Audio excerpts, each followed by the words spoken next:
Good day mga ka-OFW dyan sa United Arab Emirates, Dubai, kahit saang sulok ng mundo. Magandang gabi, magandang umaga, good day po sa lahat. May friend lang po akong nag-request na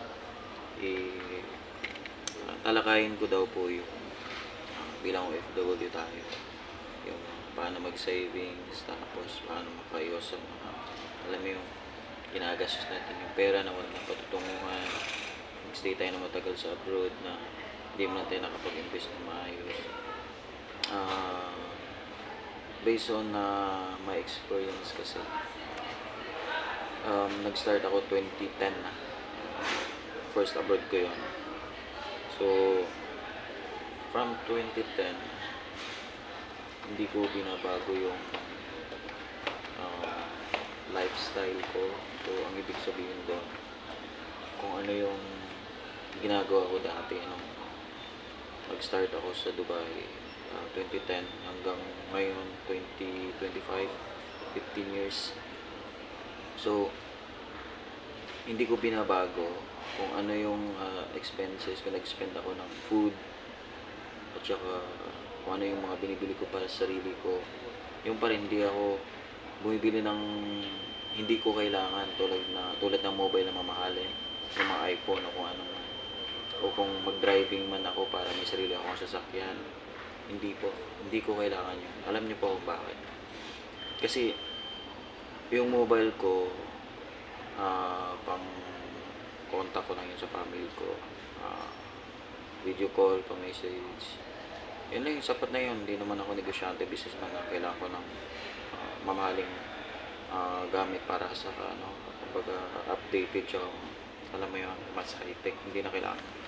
So doon lang tayo sa taga 300-400 dirhams. Hanggang ngayon, nag-ano naman siya, nag-work naman kahit mga 3 years na siya. So okay pa rin naman. So ngayon, kaya hindi ako nagda-driving. Dati may sasakyan kami ng misis dito, so siya lang pinag-driving ko, gawa ng kailangan niya sa work, wala kasi siyang company bus. So practical yon. Tapos hindi mamahaling sasakyan. So dalawa naman kami dito, so kahit pa paano makapasyal kami kung saan saan. Tapos nung for good siya, bininta namin. Hindi talaga ako nag-driving kahit may lisensya ako sa Pinas. Kasi ang pag-take ng license dito ay let's say convert natin sa peso ay matakbo sa 1,000. Tapos hindi practical na mag driving ako, kuha ko ng sasakyan dahil solo lang din ako. So yung family ko na sa Pinas, anak ko at saka asawa ko. So para saan pa yung sasakyan? May bus naman kami, everyday pagpasok may bus, may metro, malapit lang. So less expenses po yun kasi makakatipid pa ako lalo. Kasi pag may sasakyan ka, magiging liabilities mo lang yun eh. So ang sasakyan kasi pwede mo siyang pang show off lang, kagaya yan sa mga tao. Kung may sasakyan ka, bibili ka ng medyo mamahaling sasakyan, hindi kay basta. Yung iba kasi, hindi ko naman binabash yung ibang mga OFW, pero mayroon yung iba, kahit yung sahod nila ay yun, tama lang, tsaka nag-spend talaga sila doon para magkaroon ng tulad niya sa sasakyan. Pero being practical, pagkakaroon ng sakyan ay isang liability. So palabas yung pera mo doon kasi yearly ano kasi siya, so renewal, violation, kung violation namin magbabayaran. So ang magiging savings mo dapat ito napunta. So paubos na paubos yung pera, hindi ka makapag savings, so hindi ka makapag-invest. So ang advantage at disadvantage doon, pag solo ka lang dito tapos may sasakyan ka, so magiging liability mo siya, hindi siya maging asset. Kasi ang pinagkakaiba doon yung asset. Pag may sasakyan ka, kaya may negosyo ka, may business ka, pwede mo siyang gamitin para pangakit dun sa mga ibebenta mo, matikipang-transfer mo. So ginagamit mo sa for business purpose. So magiging kikita ka doon, tapos nagagamit mo siya. So yung pera mo ay pang-maintenance mo, so kumikita ka din sa business mo, so babalik din. Unlike sa solo ka, tapos may bili ka ng, hindi ko man binabash yung iba, kasi kung gusto mo magkaroon ng sakyan, so okay lang. Kung mayaman ka, buhay. Pero kung sapat lang yung kinikita mo pang sure mo lang sa sasakyan, so hindi rin siya practical. So bilang OFW, mag-isip ka rin muna bago ka gumastos ng gumastos, kasi hindi habang buhay ay bata pa tayo tsaka malakas tayo.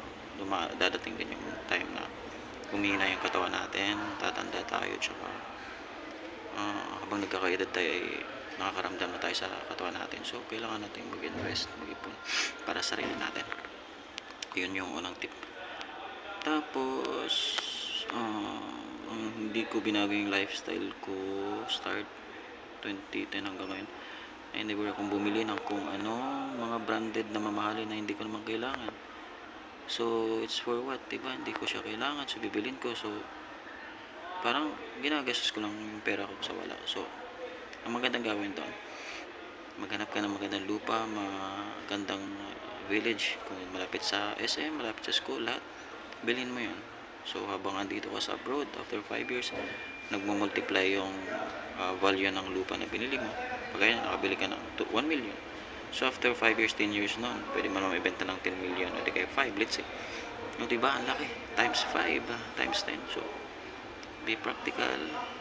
Hindi tayo pabata ng pabata, tumatanda tayo. So mas lalo na pag may family na tayo, may anak na tayo. So looking forward tayo lagi para sa future ng mga anak natin. So huwag tayong gastos ng gastos. Yan lang yung payo ko. So hindi ko naman lahat parang nagmamagaling ako. Ang sa akin, ang advantage ako, disadvantage, yan lang po yan. Kasi based on my experience po yan, hindi naman sa nagmamayabang. So hindi ko talaga ginawang maluho yung sarili ko. Kumbaga nasa utak na kasi ng tao yun eh. Kumbaga sinasabi nilang ini-enjoy nila yung sarili nila, ganito ganon, kaya bumili sila ng ganito ganon. Nasa atin naman yan, pero bilang practical, tsaka hindi naman tayo anak mayaman. So pag may family tayo, may anak na tayo, so mag-invest tayo para sa kanila bilang tatay, bilang magulang. So i-boss natin yung sarili natin sa work, planungin natin yung family natin, paano natin mapalago yung family natin, may bigay lahat. Katulad ko, magkalayo kami ni Mrs. So dapat magiging lagi kayong may communication, tiwala sa isa't isa, at number 1, mag-pray kay God lagi na bigyan kayo ng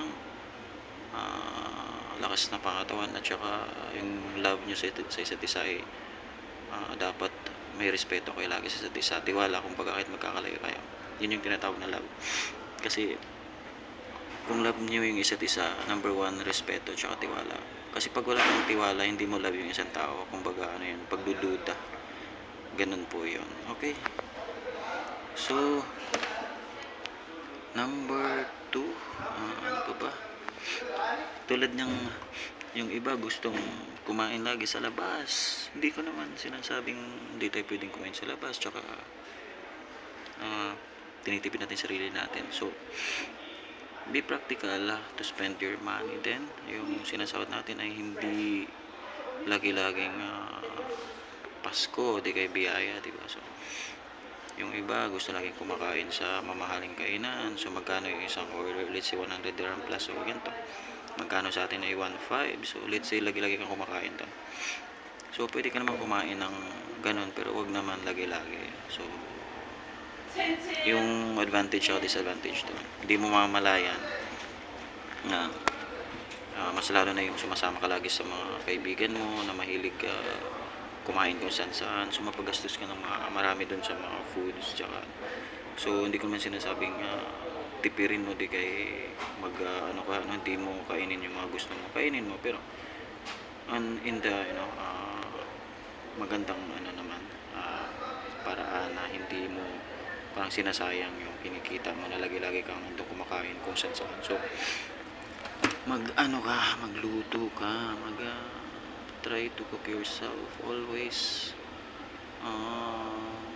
Mas lalo na pag nagkakaedad tayo, yung mga OFW dyan, kasi pag nagkakaedad tayo sa work natin ay napakasarap sa katawan na lagi tayong gulay, isda, tsaka exercise na lagi. Kasi sa work pa lang, pag pagod ka tapos hindi mo binibigyan ng oras yung sarili mo para mag-workout din. Kahit lalabas ka tuwing off, magpa-araw, just walking, jogging konti. Let's say you spend 2 hours or 1 hour.